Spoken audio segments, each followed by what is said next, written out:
What's up mga kaporman? Panibagong umaga na naman, panibagong matututunan. Gusto mong gumawa ng channel pero wala kang laptop, walang computer? Huwag mag-alala, sagot kita. Simulan mo na ang channel mo, gamit ng cellphone mo, sapat na. So tara, matuto tayo. So ang unang step ay isipin mo muna yung content na gagawin mo. Mapa-tutorial, vlogs, reviews, gaming clips, o mga reaction videos. Kasi marami na rin naman laro ngayon na mobile lang. Topic na gustong gusto mong gawin at parang normal na sa'yo na ginagawa at pinapanood din ng iba. At yung mga content na pinag-uusapan.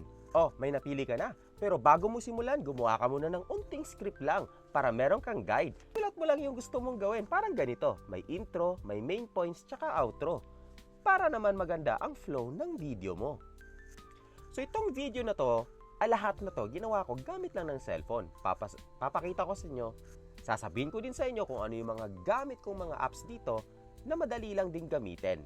At bago mo simulan, make sure na ang camera mo ay nakaset sa pinaka-highest na resolution. Kung kaya ng 1080p ng camera nyo, goods na yan. Ang pinakamababa, masasuggest ko 720. Yun na yun. Pero madalas sa mga cameraman is nakaset up na ng mga ganon. So tara, simulan natin. Pagdating sa cellphone at kung pang YouTube ang gagawin nyo, hindi pwedeng nakatayo ang cellphone na kukunin nyo na parang pang shorts. Dapat nakahiga yan, landscape ang tawag dyan. Kapag shorts naman o mga reels, naka-portrait. Yung parang pahaba ba? Pag ganon. Pakita ko na lang dito mamaya ha. Pwede ka rin maghanap ng mga stand ng cellphone mo, pero ako hawak-hawak ko lang talaga, wala kasi akong stand eh. So ganito lang oh, hinahawakan ko lang. At make sure na maganda ang quality ng audio nyo. Kung meron kayong headset na may microphone tulad nito, para hindi sabog-sabog at para hindi masyadong hanginin ang inyong audio, mas maganda.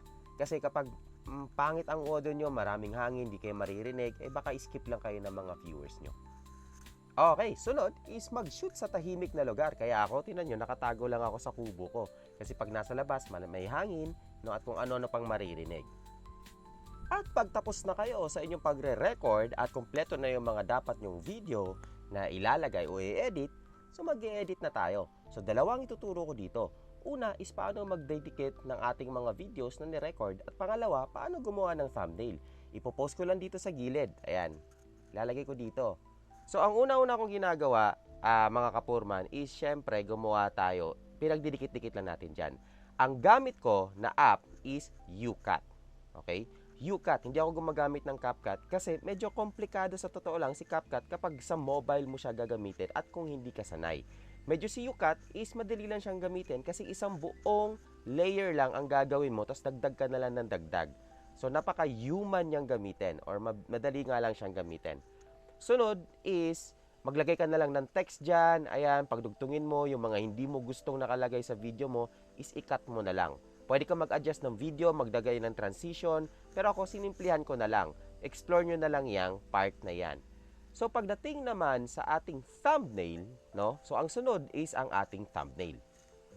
So ang process na masasuggest ko sa inyo mga kapurman is ilatag nyo muna lahat ng mga videos nyo, tapusin nyo muna siyang idikit-dikit, no?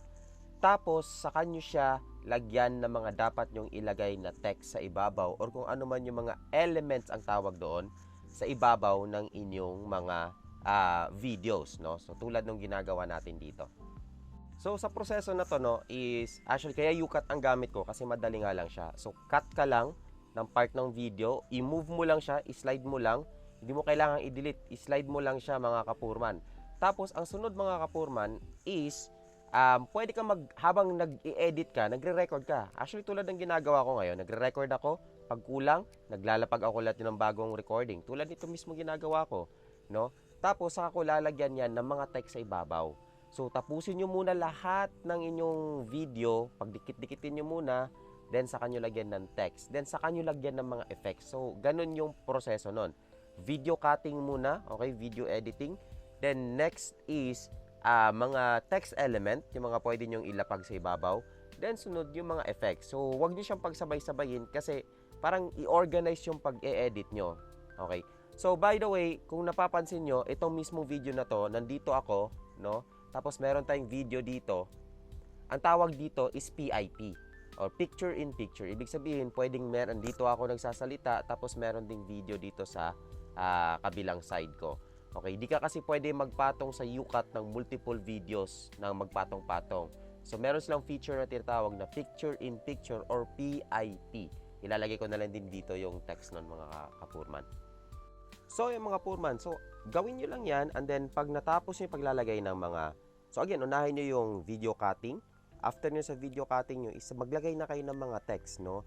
So, after nyo maglagay ng mga text, lagay kayo ng other elements. Pag sinasabi kong other elements mga kapurman, ito na yung mga smileys. Basta mga kahit ano-ano na mga palabok dun sa videos nyo. Kayo na bahala dun.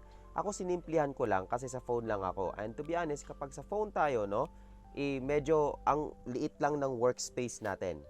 Kumpara na nasa laptop tayo. And ganun talaga siya. Kasi maliit lang naman talaga ang phone, no.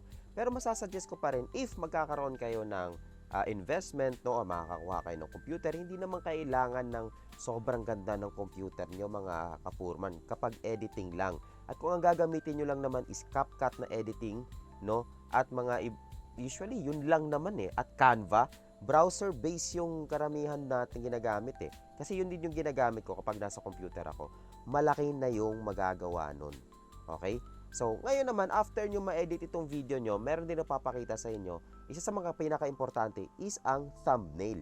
So, ano ba yung thumbnail? Ito yung parang unang-unang makikita ng mga magsi-search sa YouTube kung ano yung pinagpag-uusapan natin sa loob ng ating video. So, tara, panoorin natin. So, yun, pagdating naman sa thumbnail, isa lang ang gamit ko dyan na app, Canva. Canva ang gamit ko dyan na free. So, itong gamit ko dyan, free lang talaga na Canva, no?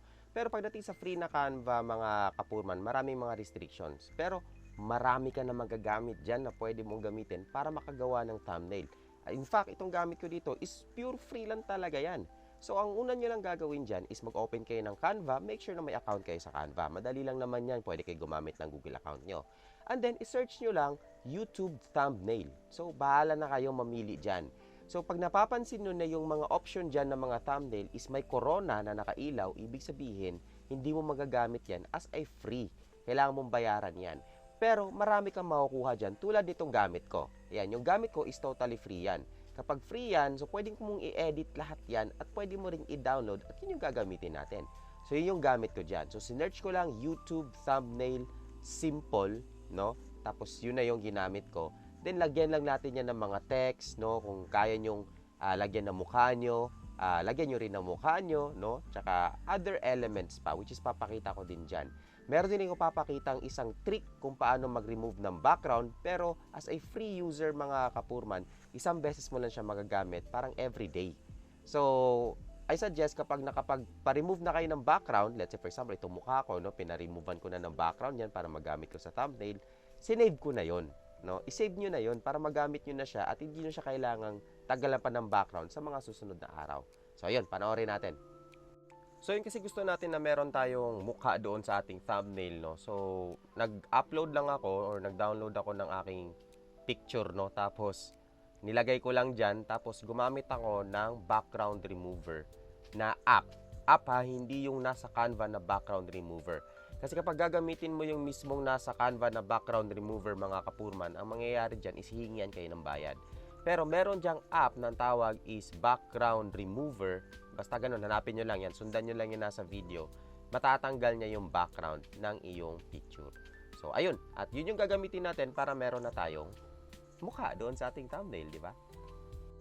At ayun, so after ng mga ilang adjustments, so yan na yung magiging ending ng ating thumbnail, mga kapurman. So, yun na yung gagamitin kong thumbnail, no, dito sa ating mismong video. So, ang kasunod naman is music. So, pagdating naman sa music, pwede kayong maghanap ng music. Pero, ingat sa music kasi maraming copyright issues sa music. Now, kung gusto nyo makakuha ng mga walang copyright na mga music, no, ililink ko na lang dyan sa description, dyan sa video natin. Dito sa baba, no, meron tayong mga non-copyright na music. At ako lang din po yung gumawa ng mga yan, mga kapurman. Pwede po kayong mag-download ng mga music dyan na kahit anong gusto nyo. Pero sa ngayon, lalagyan muna natin to ng music, yung ating video. At yun yung pinakahuli na part. Then, i-download na natin or i-export and then i-upload na natin sa YouTube. So, ayun na. Ito na yung last part. Nilagyan na natin ng music and then lastly, i-export na natin. And then, i-upload na natin sa ating YouTube. Tapos, i-schedule natin kung kailan natin i-release sa ating YouTube channel. Okay? Okay, so ganito lang naman i-save yung inyong mga inedit sa UCAT. So, click nyo lang yung save sa taas. After nyo i-save, then pipiliin nyo lang. Ang masasuggest ko is 1080, tapos 30 FPS. Pwede ding 60 FPS, pero kapag nag 60 FPS kasi tayo mga kapurman, no, medyo malaki na yung kakainin nun sa storage natin. So, okay na yan, 1080 tsaka sa 30 FPS, then i-save nyo na. Then, once na nasa phone nyo na siya, then saka na natin i-upload sa ating YouTube channel. So ito, papakita ko lang kung paano i-upload yung inyong videos and then paano siya i-export. Actually, una, paano siya i-export doon sa ating UCAT, no? And then after i-export, papakita ko kung paano natin siya i-upload naman sa ating YouTube channel. Okay? So ito na yung huling part ng mga kapurman. So i-tap nyo lang yung plus icon and then make sure lang nalalagyan nyo ng magandang description. Yung thumbnail na ginawa natin, nandun din. Pwede nyo i-schedule, pwede nyo i-post agad, pero wag nyong i-post agad sa public, mga kapurman, kasi nag-upload pa yan eh. So hindi siya maganda kapag hindi pa tapos, hindi mo pa hinayaan si YouTube na matapos sa checking. Meron kasi yan checking na ginagawa eh. So bigyan nyo ng at least 15 minutes bago nyo siya i-upload into public, meaning i-schedule nyo siya ng 15, siguro at least 15 minutes bago talaga siya ma-upload, mga kapurman. So yun lang, mga kapurman, sana may natutunan kayo dito sa ating mumunting video para sa mga gustong gumawa ng channel gamit ng cellphone lang. At kung di pa kayo nakasubscribe, please subscribe to our channel, like and share na rin yung channel natin, mga kapurman. Maraming salamat, kita tayo sa susunod na video.